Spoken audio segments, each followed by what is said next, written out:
RCR, la red que comunica y une al Perú.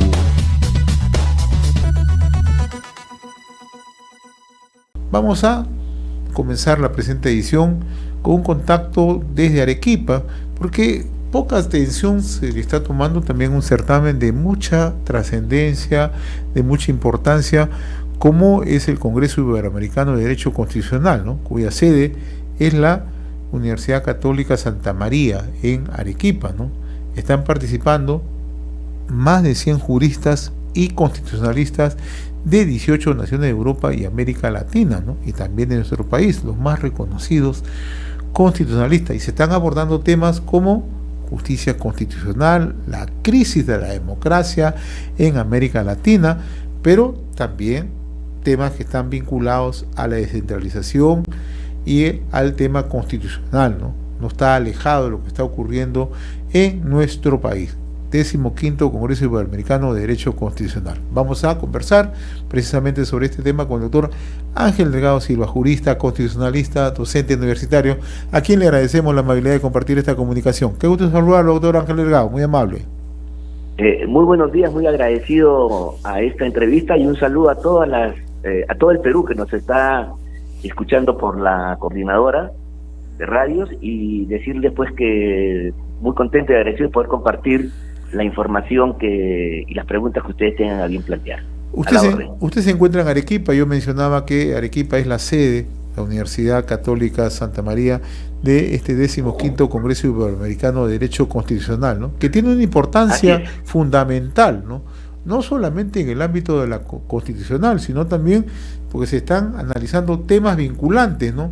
Por ejemplo, lo que está pasando en las democracias en América Latina, cómo se aplica el marco constitucional en muchos países, no alejados tampoco de lo que ocurre en el Perú. Así es. Mira tú, este 15º Congreso, que efectivamente congrega juristas de España, de Portugal, de Brasil y de todo el área de América Latina, es un encuentro muy importante que se lleva a cabo con bastante frecuencia, y en esta oportunidad lo que convoca a todos los juristas, mira tú, hay jueces de la Corte Interamericana, personas, catedráticos universitarios, grandes profesores universitarios, personas que han hecho teoría sobre estos asuntos en materia constitucional, y el nombre de este congreso significativamente es la democracia a la defensiva. Es decir, todos tenemos conciencia que en nuestros países, no solamente en el Perú, hay un deterioro objetivo del régimen democrático, y en consecuencia es imperativo analizar qué cosa es lo que está pasando con una forma de gobierno que sin duda alguna tiene pues un respaldo masivo en la población, en los países del mundo mayoritariamente, y en el mundo académico también. La democracia, con todos los problemas, como decía Churchill, es el menos malo de todos los gobiernos, y eso entonces le da una legitimidad especial. Sin embargo, sería tonto, sería necio y ciego no advertir que hay problemas en el régimen democrático, y esto entonces constituye un reto para los juristas, por supuesto también para los políticos, para los hombres de Estado, y en fin, para el ciudadano corriente. Pero los académicos tenemos la obligación de indagar estos problemas de la democracia en nuestros países, ver qué cosa sucede, cuáles son las causas, y sobre todo corregir alternativas. Entonces, esta es la importancia que tiene este Congreso, y yo creo que debe marcar un hito en el pensamiento jurídico internacional, sobre todo en lo que son las formas de gobierno y el derecho constitucional. Y en esta crisis de democracia, doctor Ángel Delgado, también se da otro aspecto que no nos puede quedar al margen, ¿no? En muchos gobiernos lo que se busca precisamente en esta situación es atacar a los órganos constitucionales, ¿no? Siempre se busca denostar o atacar. Entonces ese es otro elemento clave justamente para analizar y poder establecer, ¿no?, qué es lo que está fallando, ¿no? A ver, eso es una gran pregunta, porque hay que reconocer que hoy día el ataque a la democracia no proviene de afuera. En el siglo XX, en la primera mitad del siglo XX, para ser más exacto, los fascismos en muchos países y el comunismo que se extendió eran doctrinas políticas que atacaban el núcleo de la democracia y planteaban modelos autoritarios para poder desarrollar sus tesis de transformación de la sociedad desde su punto de vista. O sea, la democracia se ponía en cuestión, pero de modo objetivo y de modo directo. Hoy en día, y este es el gran problema, el ataque a la democracia viene desde adentro. Gobiernos autocráticos como los que tenemos, por ejemplo, en Venezuela, como con Evo Morales en Bolivia, Rafael Caldera, el régimen, por ejemplo, de los Ortega en Nicaragua, mira tú, han usado las formas democráticas, más aún, han llegado al poder a través de elecciones, de consultas populares, y en algunos casos a través de referendos amañados, se mantienen en el poder usando las formas democráticas. Y sin embargo, cuando tú analizas el proceso político real, te das cuenta que su comportamiento no dista mucho de los dictadores del pasado, ¿no? Incluso de las dictaduras militares que asolaron a América Latina en la década del 60, 70 del pasado siglo, y tenemos resultados perniciosos, pero esta vez desde adentro, usando los mecanismos democráticos. Entonces la gran pregunta es, ¿cómo es posible que el régimen democrático pueda albergar y permitir el acceso de corrientes que en última instancia tienden a destruir la democracia? Y parte de esa mecánica es afectar justamente a los órganos constitucionales, porque la democracia que tenemos hoy día no es una democracia cualquiera, no es simplemente el gobierno del pueblo, sino es una democracia que se basa en un conjunto de valores, siendo el más importante, escucha bien, el de limitar el poder. Así el poder venga del pueblo, el poder, para no cometer abusos, tiene que ser limitado. La construcción constitucional, el pensamiento constitucional aquí en todas partes del mundo, cuando es auténtico, lo que busca es poner barreras, límites al ejercicio del poder. El poder podrá ser muy popular, el poder puede ser democrático incluso, pero hay que cuidar a la democracia de ella misma para que a su interior no se produzcan comportamientos abusivos arbitrarios como los que estamos viendo nosotros en nuestros países y también, ¿por qué no, en el Perú?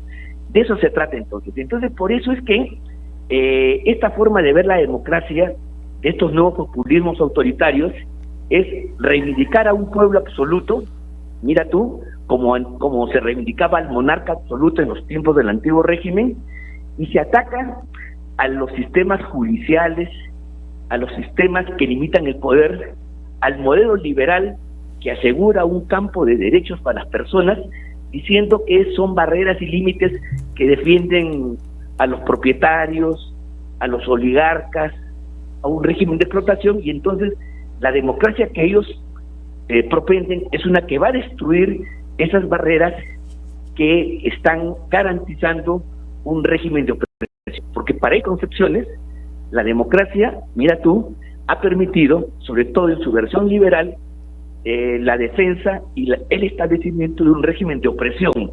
Y entonces, cuando ellos hablan de democracia, no es como nosotros, para respetar derechos y seguir procedimientos, sino para arrasar con los obstáculos que necesitan o que impiden, digamos, la sociedad y el proyecto político que ellos encarnan. Por eso que en sus demandas la principal es transformar la Constitución, cambiar la Constitución y hacer constituciones al modelo de Cuba, al modelo de Venezuela, al modelo de Ecuador o al modelo de Bolivia, ¿te das cuenta? De eso se trata. Y eso aquí en el Perú también ha querido llevarse, aunque sin suerte para ellos. Interesante lo que usted comenta, pero mucho más interesante también resulta cuando estas experiencias como la que se están recogiendo en este Congreso Iberoamericano van a permitir conocer, ¿no?, cuál es la mirada constitucional de los respectivos países, ¿no? Y lo que usted señalaba en la última parte, ¿no? O sea, siempre se busca tener, ¿no?, como propuesta en los regímenes autoritarios el cambio de constitución. La pregunta es, ¿qué hay detrás de esto? Bueno, lo que justamente hay es llegar al proyecto político que por la vía de las armas, por la vía de la insurrección o por la vía de la negación de la democracia, del marxismo clásico del siglo XX no se pudo realizar.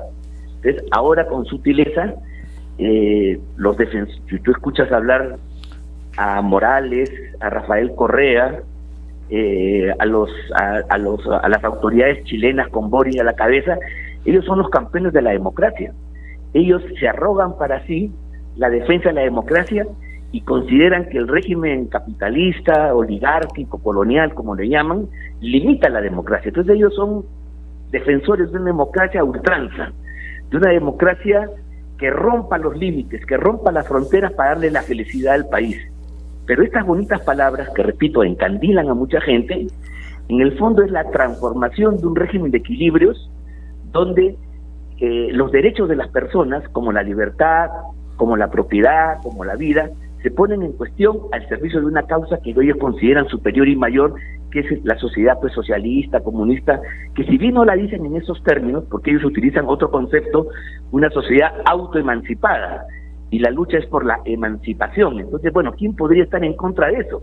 Pero eso, que ya no sé, antes en la época de Lenin, a eso le llamaban dictadura del proletariado, ¿no? Así es. Y Lenin tenía la fuerza para decir que la democracia burguesa era un afeite, una mentira, un maquillaje de la dictadura de la burguesía, y había que derrocar a la burguesía y caminar hacia una democracia proletaria. Eso no se dice ahora.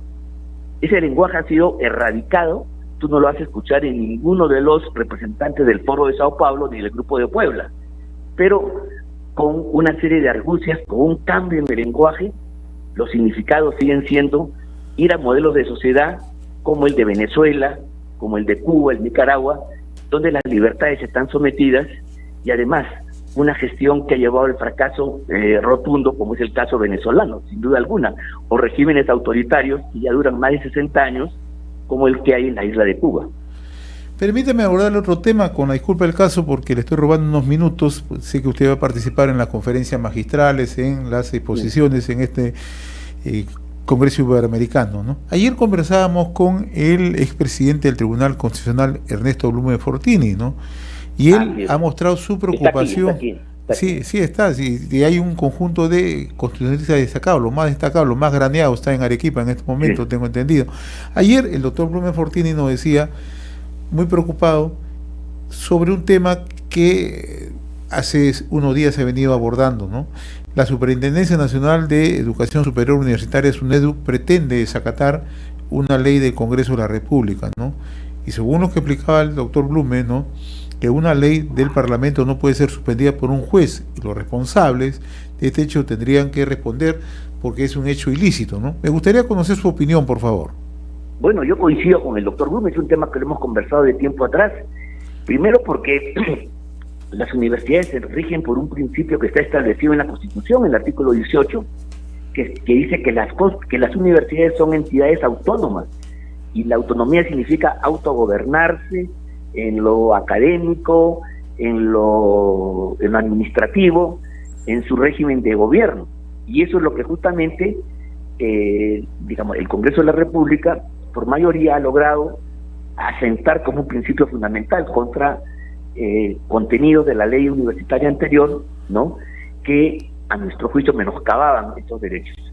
Bueno, bien, el tema está que, estando vigente una nueva ley que ha restablecido la autonomía de las universidades, ¿no?, y la separa de la subordinación al gobierno de turno, y evita que se conviertan en apéndices del Ministerio de Educación, que es una entidad del gobierno central. La gente vinculada a este proceso, a la SUNEDU, presentó, mejor dicho, ya hace unos meses atrás, un recurso de amparo para impedir que el Congreso de la República, que es el titular de la potestad legislativa, como todos sabemos, cumpla su tarea y dé la ley que corresponda, de acuerdo a la representación democrática que el Congreso expresa. Y en consecuencia, han conseguido que la ley, se haya promulgado, la ley está vigente. Sin embargo, de modo tramposo, una jueza provisional en Lima ha declarado que la ley se suspende en su aplicación a SUNEDU. Y este es el conflicto del día de hoy, exactamente, ¿te das cuenta? En consecuencia, un grupo de burócratas, un grupo de funcionarios, ¿te das cuenta?, que están sometidos al principio de legalidad y a la autoridad del Estado democrático, no les da la gana de cumplir una ley del Congreso de la República. Estas son anomalías que tiene el sistema constitucional, porque va contra la regla, va contra lo que se enseña en las clases a los alumnos, Y esto entonces es lo que creo yo que tiene que ser corregido. Y la intervención del doctor Blume, como la mía y la de otros más, es de rechazar estas alteraciones que están perturbando la correcta aplicación de la democracia constitucional. Este es el tema de fondo, y por eso yo comparto plenamente lo dicho por el expresidente del Tribunal Constitucional. Doctor Ángel Delgado, yo le agradezco la amabilidad de compartir esta comunicación. Sé que tiene que ingresar usted a este congreso, pero gracias por estos minutos que nos ha permitido. Muy gentil, ¿eh? Gracias. Muy bien, muy agradecido, un gran saludo a ustedes y a todos los amigos que nos han escuchado. Muchas gracias. Y hasta cualquier oportunidad. RCR, la red que comunica y une al Perú.